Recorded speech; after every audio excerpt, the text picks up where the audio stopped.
And we're going to talk a bit of Palace now.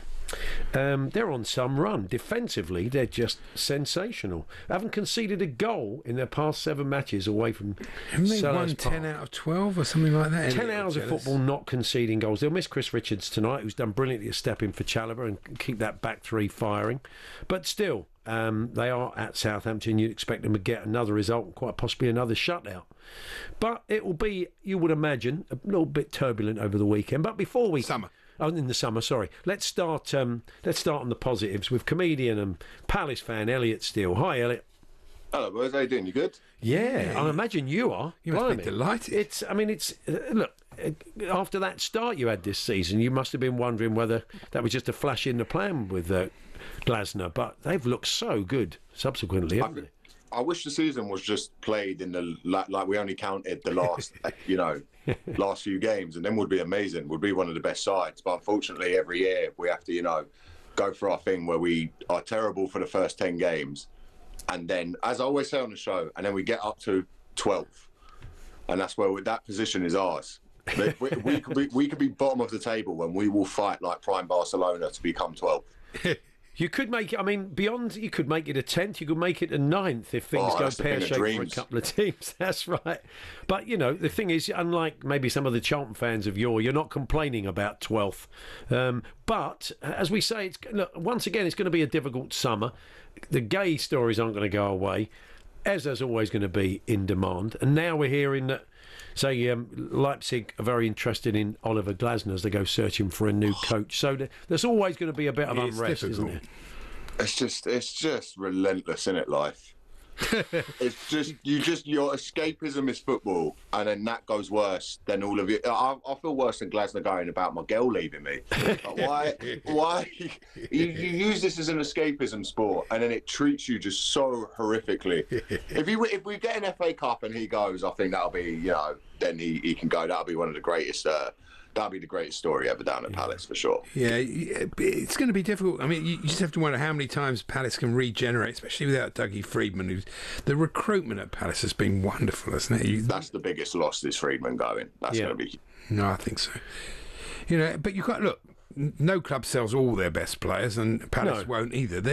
You don't need to now with the money in the Premier League, do you? So. It's like Brighton. It's like the sort of clubs you sell one player. That's like they did last year with Elise, and it didn't really make that much difference apart from the first 9 games. Apart from that, yeah.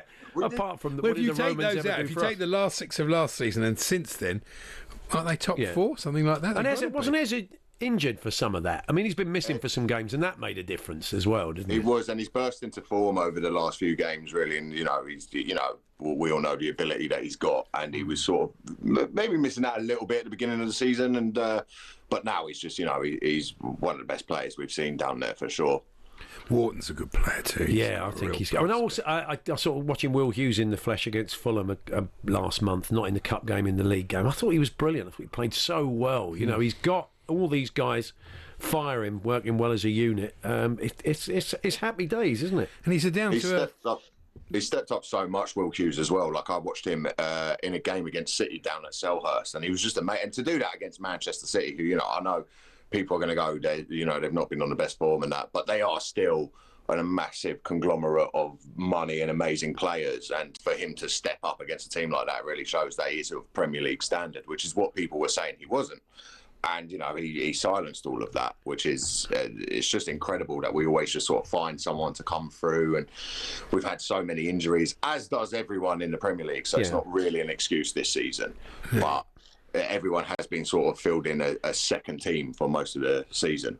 But, but then saying all that, we'll lose 5-0 to Southampton tonight. That's the way isn't it? I'd be very surprised if that were to happen. I think Glasner's a very down-to-earth bloke, because I remember just after he joined Palace, I got on the tube one day, and there he was, standing there on the tube, travelling like a normal person. Didn't Gareth Southgate used to do that? And quite a few of the players do. I'm quite impressed with people who do that. That's mad that you use public transport. Yeah, that's crazy. Yeah. Me or him? I'm going to be out like buying food for the homeless or something. And you're like, nah, he was on a train. I know. That's it. You're less likely to do that than he is, actually, Andy. So you got your Wembley tickets, Elliot? You're going along, you and your dad? I haven't got mine yet, but I will be trying to find a way to go. Okay, I don't know what people make of this, but I would have rather. This sounds mad. I'd rather go out in the quarterfinals than go out at Wembley, just because getting back from Wembley is horrible, especially when you've lost. Like I had that with Chelsea in the semi-cup final of the League Cup. And like you just have to stand there in that hours of queues being completely outplayed and outclassed, and you go, what a horrible experience this is. I don't know. Look, I think you're. Who knows? Bayern Villa have other things on their mind potentially if they're still in the Champions League. You've got a great chance in that game. I mean, look on that. Ezra's going to love that. He's going to love that pitch. It's going to be. I think it'll be a really good game. So I think you've got a good puncher's chance in that match.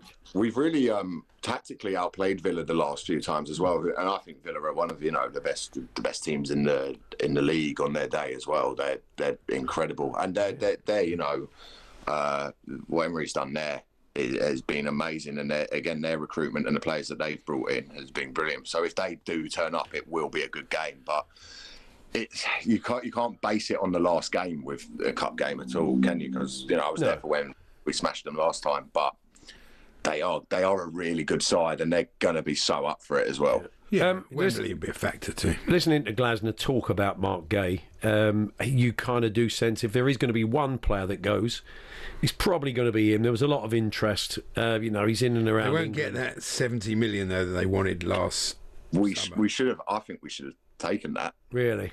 Yeah, I think 70 million for a defender is a lot of money. I think.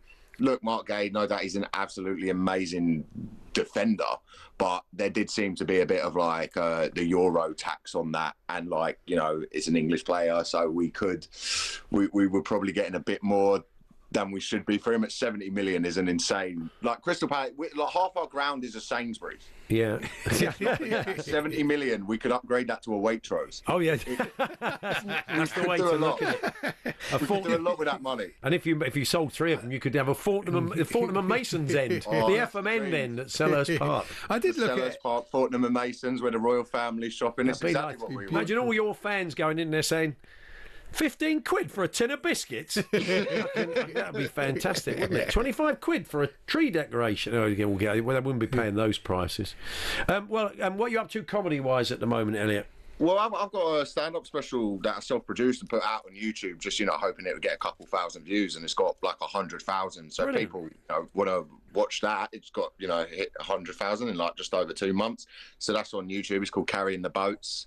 It's only 45 minutes long. I kept it. I know people have, I think when things are an hour, that's a bit too long for people to sit there and watch on YouTube. So I made it 45 minutes. So if you're at a loose end tonight or your team's losing, you can switch over to that. Any Palace in there? Do they get a cursory mention or not? No, I talk about the UFC and things like that. Oh, but yeah. I haven't mentioned Palace and stuff. Usually, it's the UK. So the minute you mention your football team, you just get booed. For no reason it's probably a good idea. I know you mentioned the UFC. You had a few fights. How are you getting on?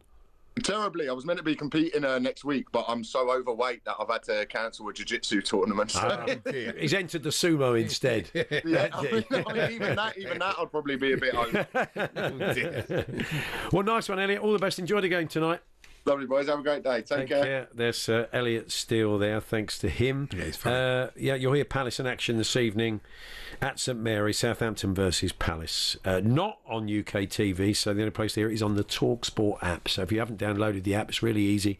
You can swipe between all the stations, all of the podcasts on the station, including our Clips of the Week and the H&J Daily, are available at your fingertips. So it's well worth downloading the talkSPORT app, wherever you get your apps. Still to come, we're going to look at some of the talking points of the day, including stuff like rows on the pitch, and do you get over them quickly? We saw a bit of that with Milenkovic and Morgan Gibbs-White last night. Coming back from injuries, and how difficult that can be. We saw Saka rising to the occasion, and all manner of other stuff. Danny Mill's going to join us for a chat. We'll talk a bit of City out of their game, life after Erling Haaland, of course, but they are playing Leicester at home, so much like our previous conversation, you'd expect him to win that. David Unsworth next, though. We've got a Merseyside derby. I'll never be a coupon buster, will it? Well, who knows? That may come back to haunt us tomorrow. David Unsworth joins us, former Everton defender. Merseyside derby tonight, and we'll get David's take on that in a few moments' time. Hawksbee and Andy Jacobs, Monday to Friday afternoons 1 till 4 on AM, on DAB, via the talkSPORT app and on your smart speaker. talkSPORT.